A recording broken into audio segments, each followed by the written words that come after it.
the Council of American Islamic Relations found that 40% of Michigan's Muslim American voting population plan to back Green Party candidate Jill Stein. 18% plan to support President Trump. 12% want VP Harris, and 4% plan to vote for Cornel West.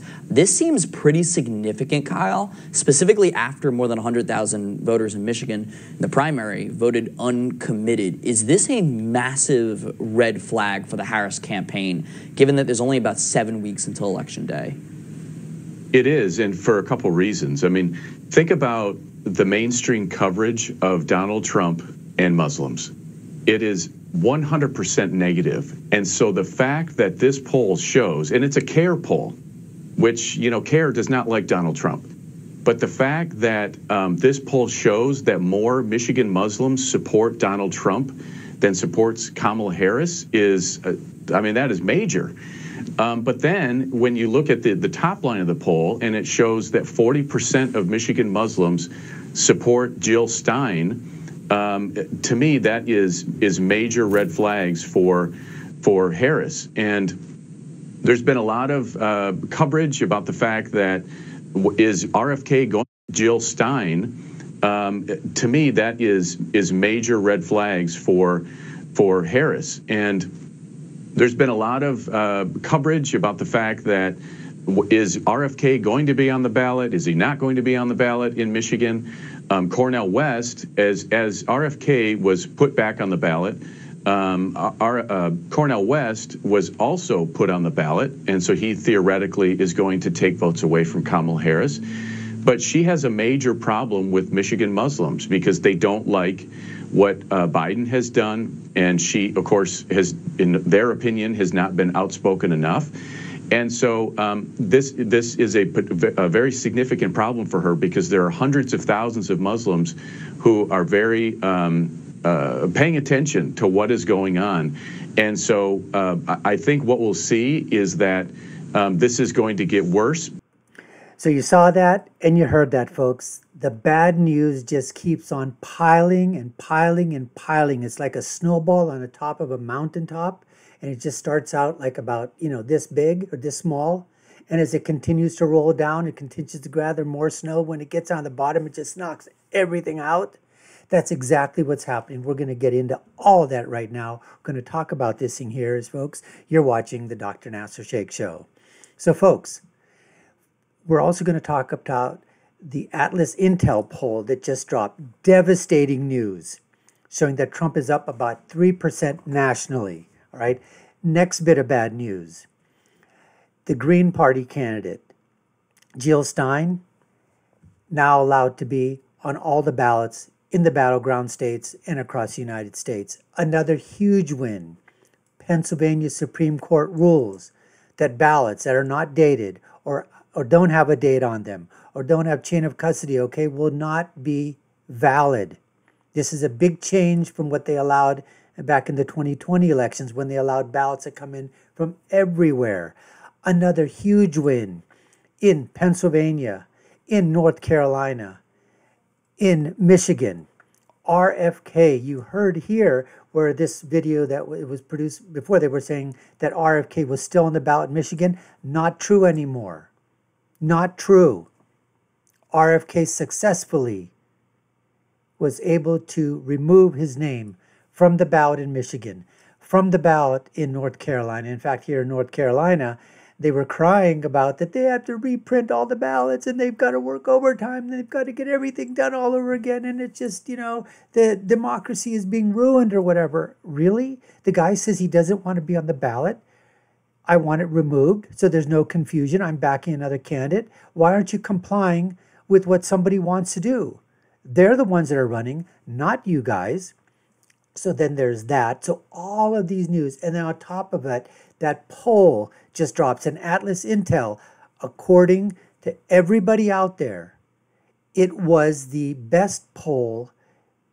And we'll show you some of the numbers in terms of that back in 2020. And not a lot of people have heard about them or whatever. But the second best was Rasmussen. I think they were, the average amount of error on Atlas Intel was 2.2. I believe it was 2.8 on Rasmussen, I think 2.6 on Trafalgar or whatever, but we'll check those and take a look at that. But over and over and over again, this is what I've been telling people. Michigan is also a state where they had the uncommitted vote. But then there's another group out there, a huge group, and they're just not the uncommitted. Dr. Abdus Salam in Michigan, he has a coalition that's called, it was Abandon Biden. And once they shoved Biden off a cliff, it went to Abandon Harris. And the entire thing for this group is punish. That's it. Punish the current administration. If that means you bring in Trump, so be it. That's what they're doing. So there's no compromise with them. It's not like some of the uncommitteds vote uncommitted, but they still might be voting for, Kamala Harris, and the Democrats. But folks, take a look at this here. This is what we're talking about. Wisconsin. In Wisconsin. Arizona. She's at 29% in Arizona. He's about half, 15. Michigan. He's getting more votes in Michigan. 18%, 33% more votes, and she is at 12%. Folks, this is absolutely devastating. Devastating, devastating, devastating. And if you think that this is enough, let's take a look at that Atlas poll that I was talking about. We're going to go to that and watch this, folks. So, folks, here we are. So this is Atlas Intel on their X page. It was the most accurate pollster of the 2020 presidential cycle, average error of 2.2. If you're looking at Nate Silver and you think he's, pretty good, he put a list of the best performing polls that were out there. All right, so if you take a look right here, you'll see Atlas Intel, average error was 2.2%, and the races they called correctly was around 71 races they called, correctly. All right, 71% they did. Now, take a look at Rasmussen. It was 2.8. Now, a lot of people, they talk about, Rasmussen and say that it is a right-leaning poll, it's right-wing or whatever. Actually, if you take a look at their demographic models and the way they weight their polls, they weight their polls the same. Every single poll is weighted and calculated, and they were doing it at +2 Democrat. +2. Wasn't +R, it was +2 for the Democrats. In fact, Mark Mitchell, if you take a look at his site, he was saying many times that they were wondering maybe to go to a +3 model for Democrats, is what he was talking about. And then there's Trafalgar. I guess the thing with they said they called 50% of their races, but they were only off on the errors 2.6. And so, you could have that conversation. Are you calling the, races correctly in terms of, who's winning or losing? Or where are you in terms of your average error? And I guess there are things, both people, proponents, can come back and say, well, if you're close on your percentages, but for example, in 2022, that whole red wave, but wasn't factored into the equation was the amount of anger and the amount of single women that came out in those areas, even in the Midwest or flyover country, that abortion was still a huge issue. Then you contrast that and you put together with the fact that some of the candidates may not have been the best at that time. And all of a sudden, that big red wave wasn't, so large after all. So in those cases, they might have been close in terms of, how far they were average error-wise into a percentage of people that were going to vote. But they could have been off a few percentage points and still called the race incorrectly, because of that. So if you continue through here, you just take a look, and they say that the Trump's advantage, this was like less than a day ago, 2.9% in the national popular vote. Now, when they did this back in July, look at where they were back in July. In July of 2024, Harris was at 48. Trump was at 50.1.